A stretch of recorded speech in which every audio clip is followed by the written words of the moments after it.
right, episode 20. Get ready for this one because this week one of my biggest fears came to life, I'd say. I got fired. Now, I'm not here to talk about why I was fired or really say anything negative about the company. I love all the creatives that work there. I just really want to talk about what I've been experiencing these last few days because it was unexpected to say the least.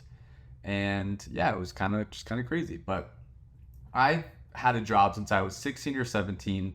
And when I wasn't working, I was either in school full time or holding down leadership positions or sometimes all the above all at once, right?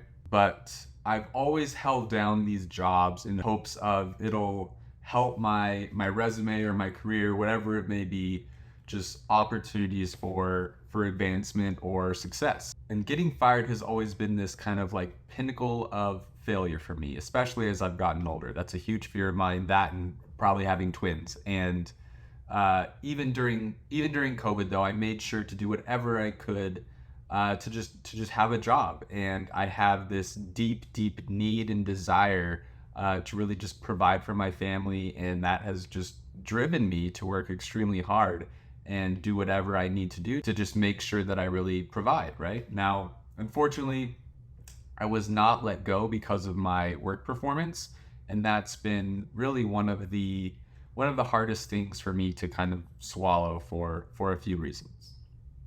Um, One, it's embarrassing, no matter how you spin it, at the end of the day, I'm here without a job and I can plead my side of the story all day long, but for what purpose really? It's not going to change the fact that I'm unemployed and in this situation. It just doesn't help anyone, and there's always two sides of the story. And two, it makes me question why I work so hard. Was it really worth it? In all seriousness, if I was just like this B-level employee and always just kind of like stuck to my work and not looked for opportunities for advancement within the company, I'd, in all honesty, probably still be employed and still have my job, it just kind of sucks that it got to that point. But I know that's just not my personality, and I want to succeed, and I want people around me to succeed. So when opportunities kind of present themselves, for some reason, I feel the need to step up to the plate and swing. And unfortunately, this time, the umpire called me out, and here I am, kind of just facing one of my biggest fears, really day to day. But on a positive note, I feel like I've almost been training for this the last few months, from books like "The Obstacle Is the Way" to "Ego is the Enemy" to "The Score Takes Care of Itself," and even like "The Mountain Is You." These are some great audiobooks that I've listened to, and I've been really preparing myself for this low moment. And it's taken me some time, but I need to move forward with humility and confidence. And as difficult as it is, that's what I'm really telling myself to escape this overwhelming, just depressive, anxiety-ridden state that I'm constantly in right now.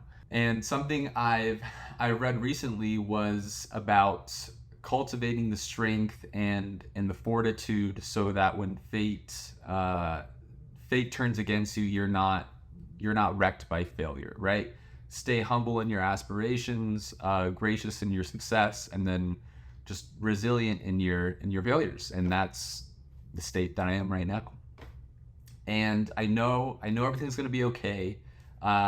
This happens to thousands of people, right? Every single day. And there are so many far worse problems that could happen. I have my health, I have my family, and I have more than enough savings really to get me through this time period. That's why I'm just such a tight penny pitcher. But I think it just hurts because I've always worked so hard to avoid this scenario, and it's just hard for me to believe that I'm here. And from never coming in a single day late to only taking one sick day in my entire career, and literally coming in the afternoon later that day, there's just, it makes me question what it was all worth, you know?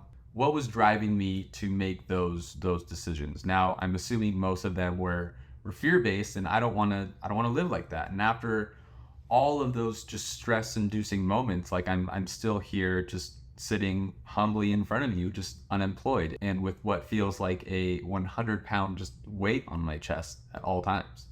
Uh, but despite this feeling, I really need to shift my way of thinking and look at this as a new opportunity, an opportunity to really put myself out there and really face this fear, an opportunity to branch out and learn, an opportunity, I'd say, to be grateful and thank the people in my life who continue to support me and be there for me throughout this entire process. Recently, I read something that said the greatest way to really succeed is to be in charge of your reference group.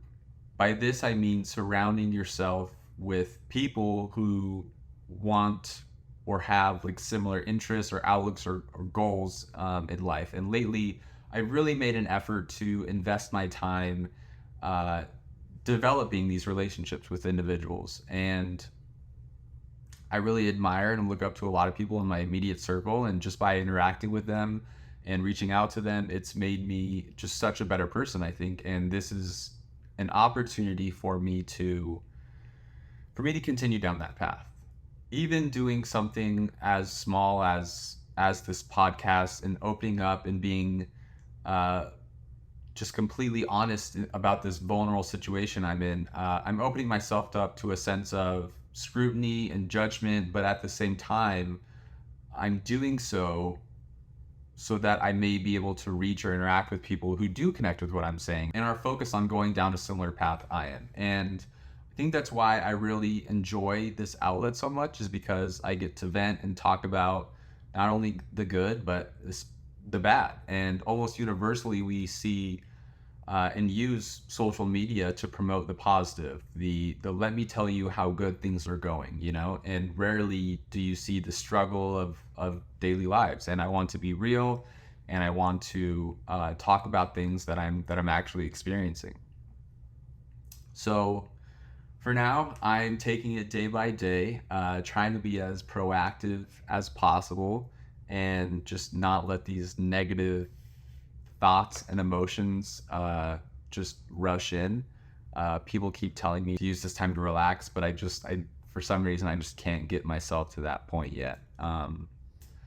But to everyone that is in my corner, I hope you know that I truly appreciate you. The last few years at this job have been a complete whirlwind, and I'm fortunate to come out learning many, many lessons that will only help me in the future, really.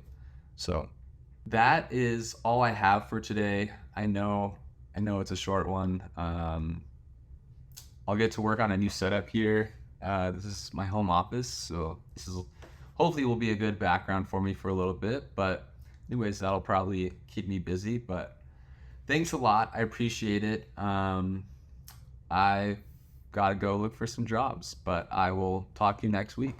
So thanks.